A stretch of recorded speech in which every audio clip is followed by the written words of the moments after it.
Yaci, si misterius pembawa damai.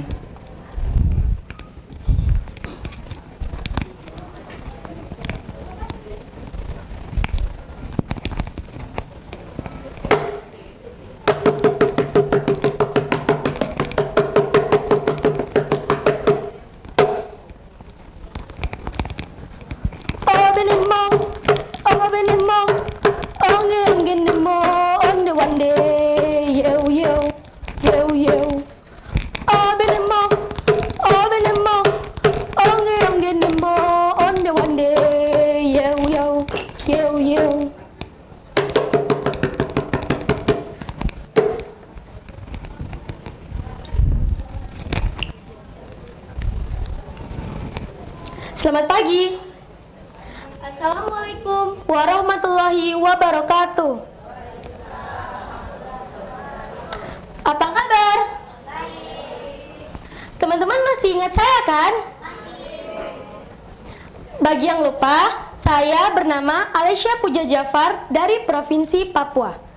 Teman-teman masih semangat? Tentu dong, karena di bulan Oktober ini kita akan merayakan Hari Sumpah Pemuda. Nah, kalau begitu, saya mohon teman-teman, Bapak Ibu Guru dan hadirin sekalian berdiri sebentar. Kita akan menyanyikan lagu Satu Nusa Satu Bangsa sampai untuk selama-lamanya. Satu nusa, satu bangsa, satu bahasa kita, tanah air pasti jaya untuk selama-lamanya. Oke, terima kasih. Silakan duduk.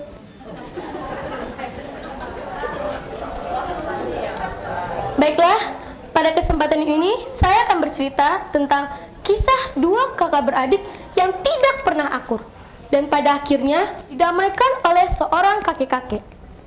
Teman-teman mau tahu kan ceritanya? Mau tahu aja atau mau tahu bingits? Oke deh, selengkapnya akan saya ceritakan dalam sebuah judul, Yaci, si misterius pembawa damai. Cerita ini berasal dari suku Tobati yang mendiami Teluk Yutefa di Provinsi Papua. Pada zaman dahulu kala, Teluk Yutefa belum seindah seperti sekarang ini. Akan tetapi, hempasan ombak dan angin kencang tiap hari yang mengakibatkan abrasi.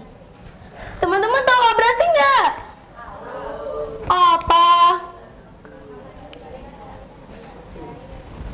Iya, betul. Abrasi adalah pengikisan tanah akibat gelombang air laut. Nah, terbentuklah Teluk Yutefa yang sangat indah ini. Di sana, anginnya bertiup sepoi-sepoi.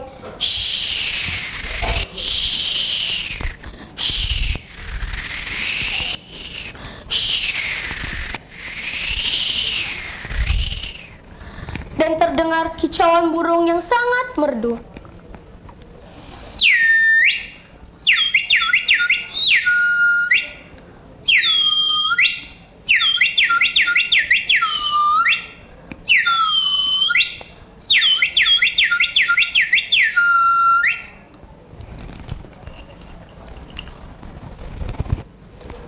Pada suatu hari, Dewa Tap atau Dewa Matahari menurunkan sebuah keranjang yang sangat besar di Injemoh. Nah, keranjangnya ini disebut Reberop. Apa teman-teman? Reberop. Ya, betul sekali. Dari dalam keranjang itu, keluarlah sosok laki-laki yang tinggi, gagah, dan perkasa sambil tersenyum.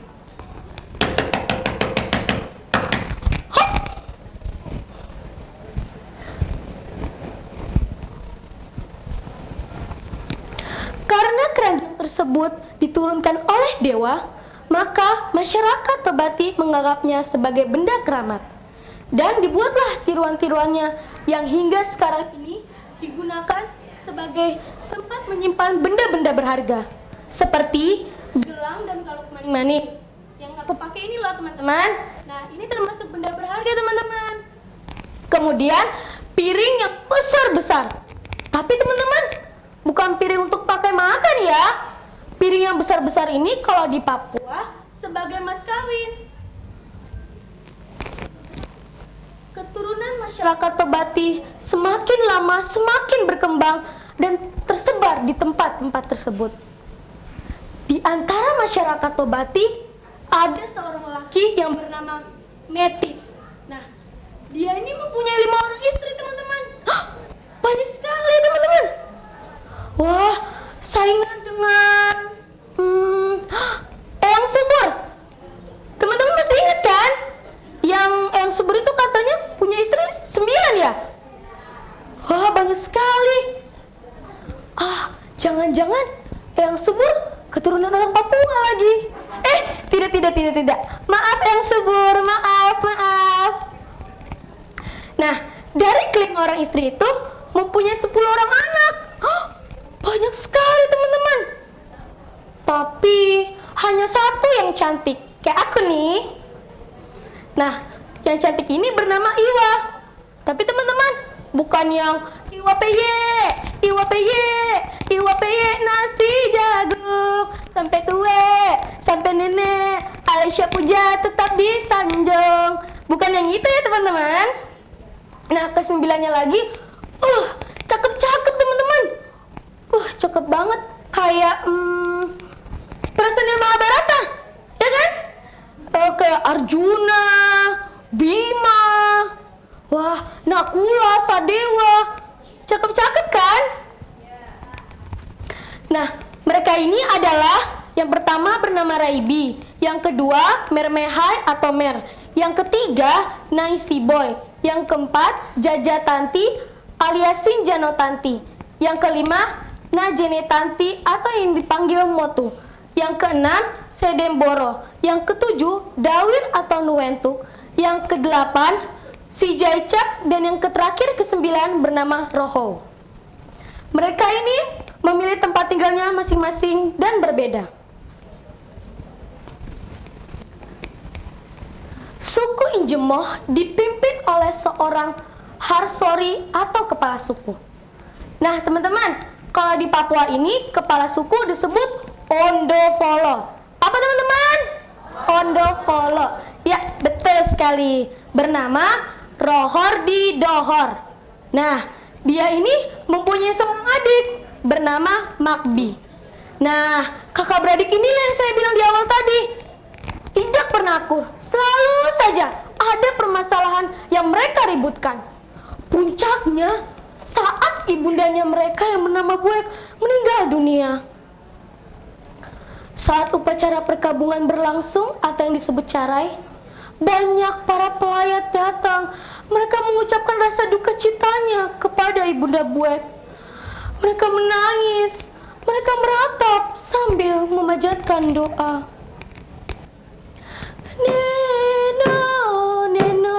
Nene daido kyondo ye numbae yore mambo mansere daido kyondo ye numbae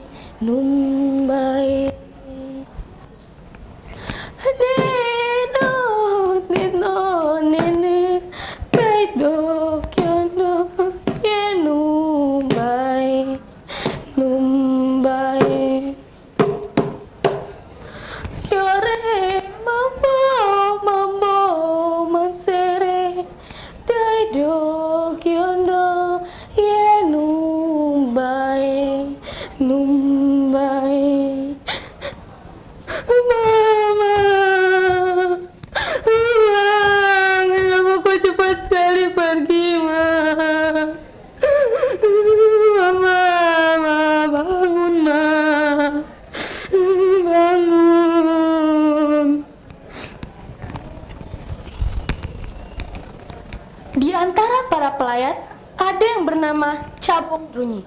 Nah, dia ini dari Injerau dan membawakan ikan hiu gergaji yang sangat besar untuk diserahkan kepada keluarga Dohor sebagai tanda rasa bela sungkawanya yang mendalam kepada Ibunda Buek.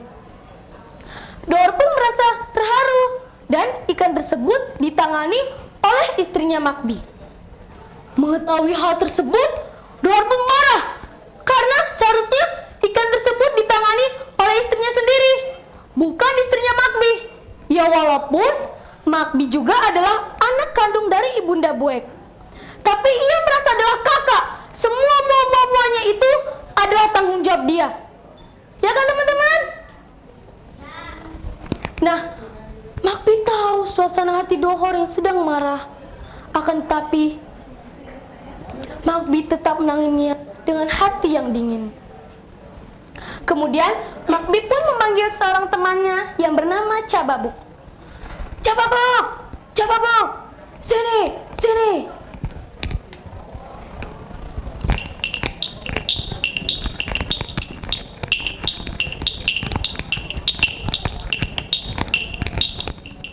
Ada apa, Makbi? Sani, lihat. Coba ku tanya Kak Dohor, ini kan mau diapakan? Nah, Cababuk pun akhirnya menanyakan hal tersebut kepada Dohor.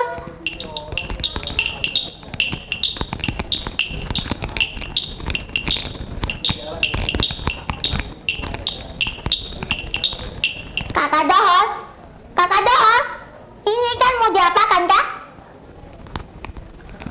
Bilang kepada dia, terserah dia mau bikin ikan itu jadi apa. Kan dia yang dikasih, bukan saya. Dan katakan kepada dia, saya bukan kakaknya. Cababuk pun akhirnya menyampaikan hal tersebut kepada Makbi. Makbi tetap menanganinya dengan hati yang dingin. Ia pun memanggil temannya lagi yang bernama Rowes untuk membantu Cababuk dan para ibu memasak mengolah ikan tersebut. Nah teman-teman, ibu-ibu yang memasak itu kalau di Papua disebut mama-mama. Ya tah? Mama-mama yang masak gitu. Ikan tersebut diolah menjadi ikan bakar, ikan kuah kuning. Wah, enak banget teman-teman. Nah, ikan kuah kuning inilah teman-teman yang enaknya disantap dengan papeda. Nah, papeda adalah makanan khas dari Papua yang terbuat dari sagu yang diendapkan, disiram air panas dan aduk sampai kental dan lengket-lengket seperti lem. Tapi teman-teman, aman kok, tidak bahaya. Nih, perutku aja nggak lengket kan? Tuh, enggak. Jadi aman. Teman-teman, karena kita membicarakan papeda, aku jadi kangen Papua nih. Nah, para pelayat makan dengan lezatnya. Nah, tiba-tiba suasana dikejutkan dengan teriakan Dohor sambil memanggil-manggil nama Makbi. Makbi! Makbi! Makbi! Para pelayat pun terkejut. Mereka kocar-kacir mencari tempat perlindungan yang aman. Kemudian Dohor pun mengambil anak panahnya dan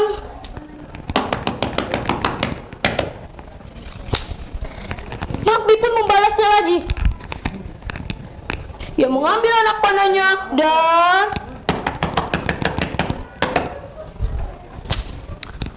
mereka pun saling membalas. Shoo! Shoo! Shoo! Shoo! Kemudian panah pun berseliweran di udara sambil berdesing. Shoo! Shoo! Shoo! Shoo! Para pelayat pun berlarian. Ada yang kena di bahunya. Aduh! Ada yang kena di pantatnya. Dan ada yang kena di jantungnya.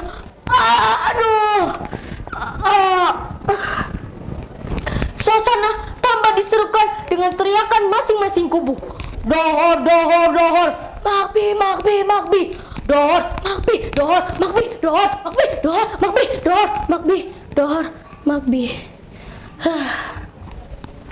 Mereka pun capek. Peperangan pun akhirnya berakhir. Banyak mayat para pelayat bergelimpangan di mana-mana, menambah harunya suasana duka itu. Neno, neno, nene, dai Daido kyondo yenu bae numbae Yore mambo mambo masere Daido kyondo yenu bae numbae